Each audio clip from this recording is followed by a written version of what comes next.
So each life stream is a large category that contains a house and planets and signs and aspects and various other things, most of which are on our color wheel. The easiest way to associate each life stream is with each house because they both have the same number. The zodiac signs are the journey of each life stream. This is a very powerful way to think of the signs of the zodiac. If you think of them as a journey, they become much more active. A lot of people, when they first learn astrology, tend to think of the signs as neat little wrapped up packages of the way you are.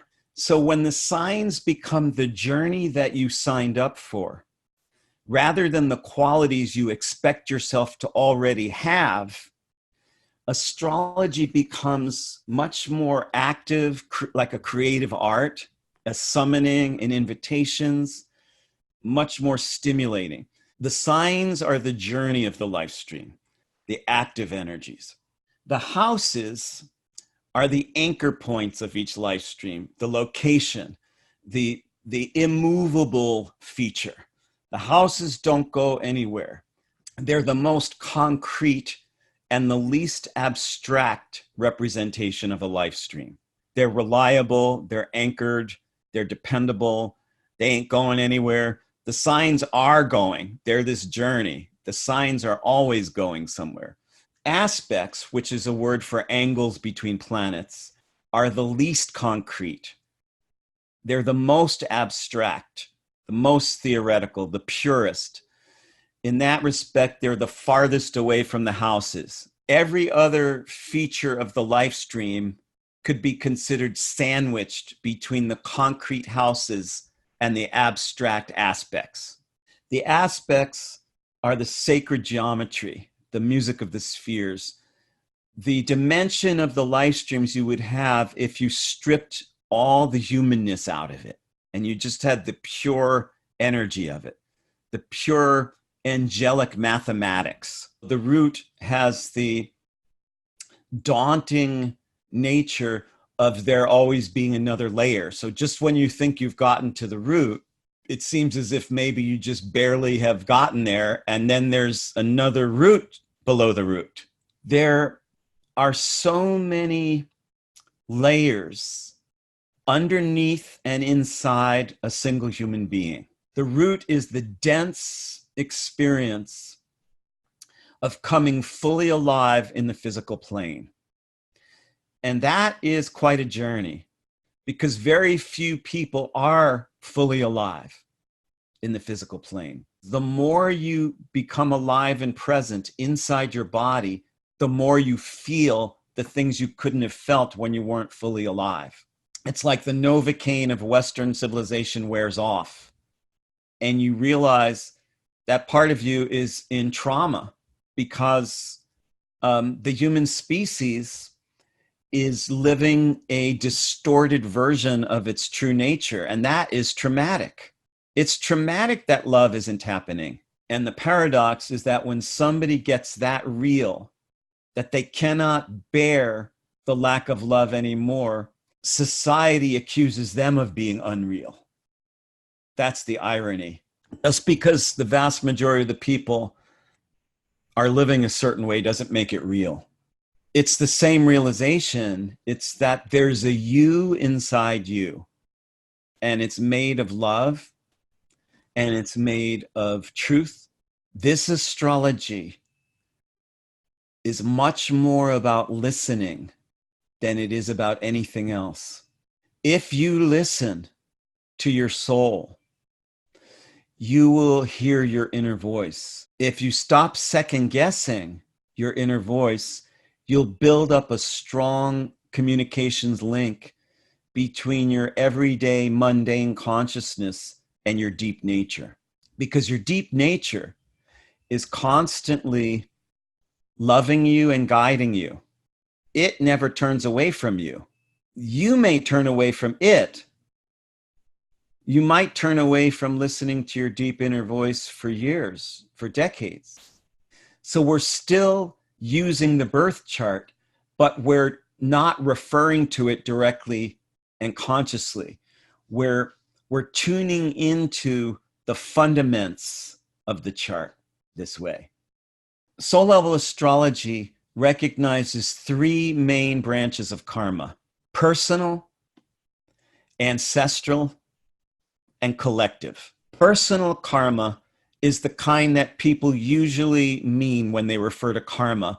That is, karmas resulting from acts that you took or failed to take in your former lifetimes. That's usually what most people mean when they talk about karma. It's past life karma. We call that personal karma. It results from your personal actions in your previous lives. Ancestral karmas come from your genealogy. Even those people that have been adopted, they still have the blood of their ancestors in them. And so ancestral karmas are passed down in the blood. Even if you never knew your parents or your grandparents or anybody, you still have their karmas moving through you.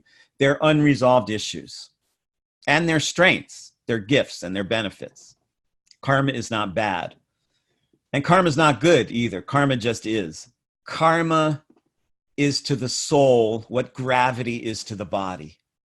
It draws your soul presence into the physical plane, into your nature. Collective karma, the third kind, is the karma that results from being born at a certain time and a certain generation in history that has a different soul purpose than previous generations did. These are the three branches of karma that we work with: personal, ancestral, and collective.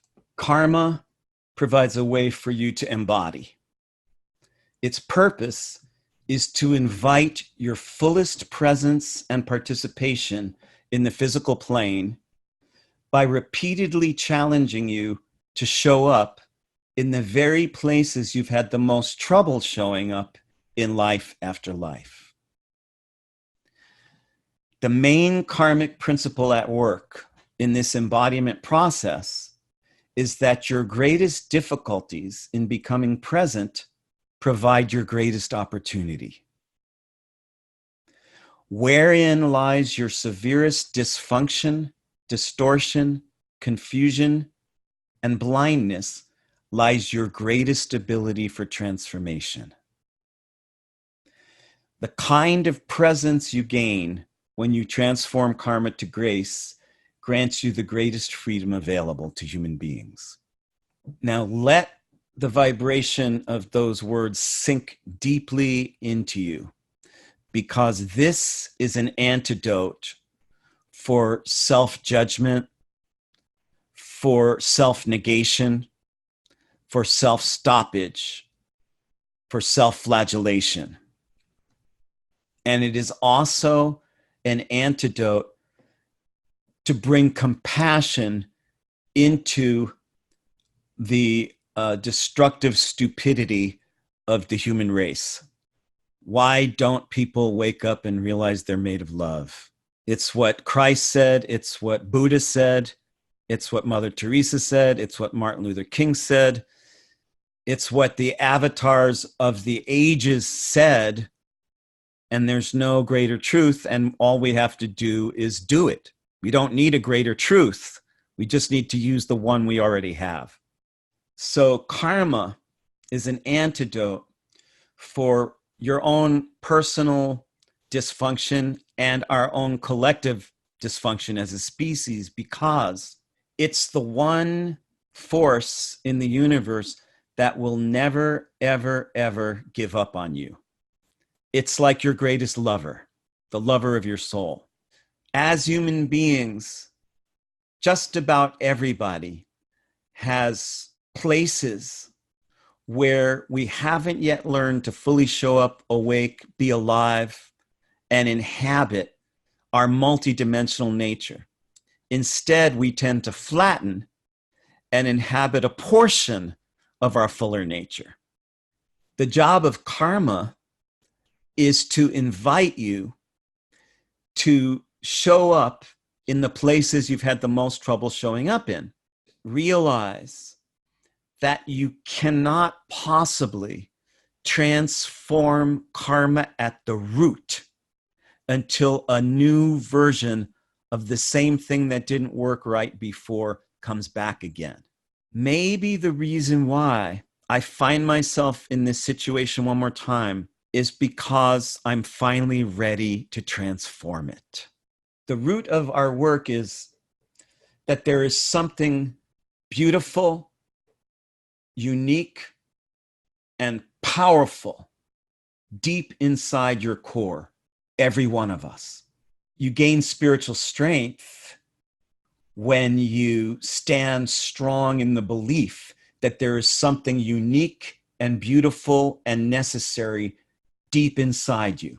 And everything in this class is designed to constellate that part of you, to bring it out of hiding.